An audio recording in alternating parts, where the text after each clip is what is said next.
Alright guys, I'm Logan Loitz, and today I'm going to show you how to pre-flight a Cessna 172 Skyhawk here at the University of Dubuque.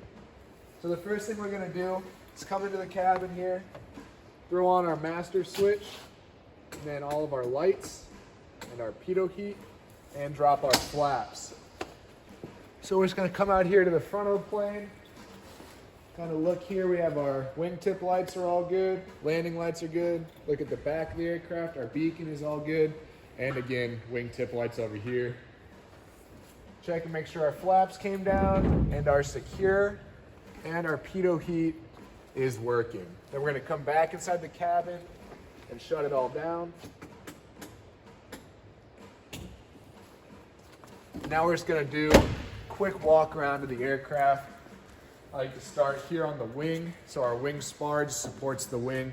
Make sure that it's nice and firm. Our pitot tube, which is where we get our airspeed from, not blocked in the front and not blocked in the drain hole.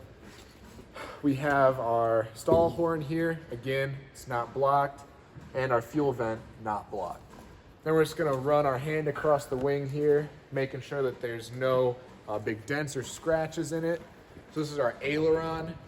We're just gonna move it up and down. This is what allows us to roll from left to right, making sure all of our connection points are good, and that we have the correct reading from the yoke in the cabin, which it looks like we do.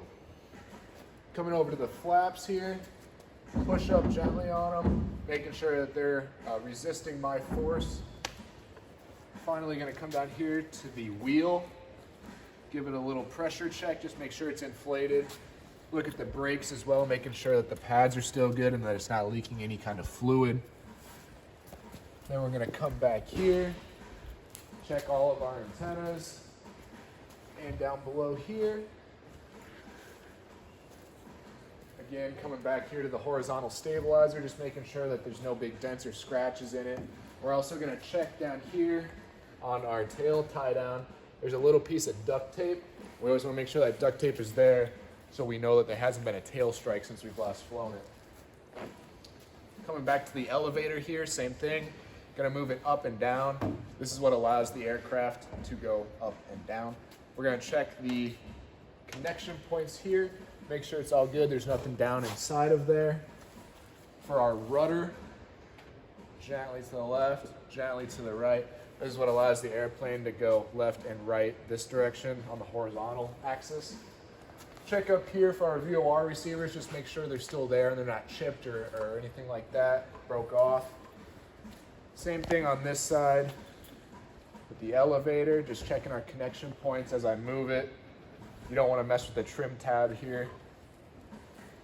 Coming around, again checking that horizontal stabilizer, no big dents or scratches, nothing wrong with it. Check the underside here of the empennage. And keep coming around. We're gonna do the same thing we did on the other side. Check in our flap here, making sure it's resistant to pressure. It is. Checking our connection points.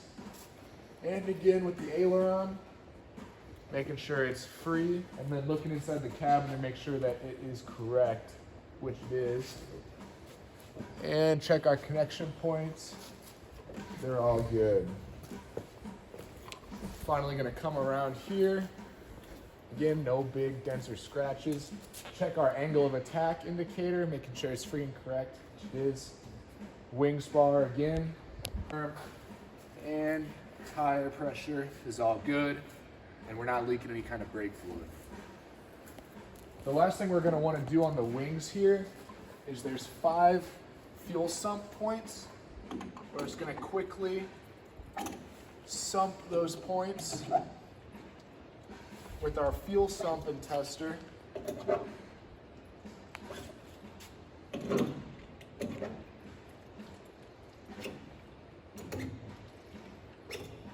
Just make sure that that avgas is coming out blue and there's no water droplets or any kind of particulates in there.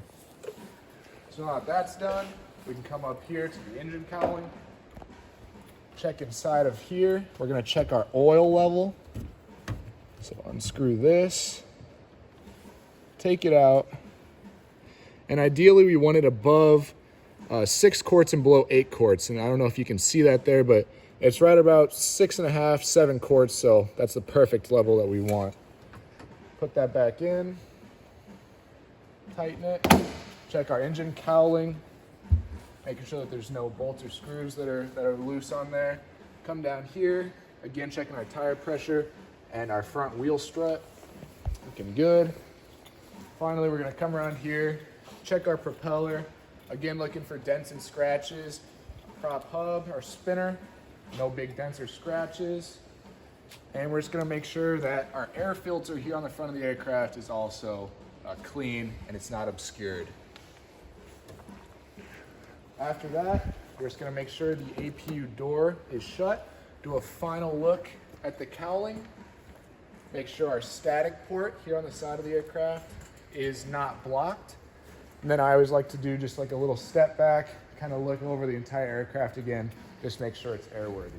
So, yep, that's how we do a pre-flight on a 172 here at the University of Dubuque.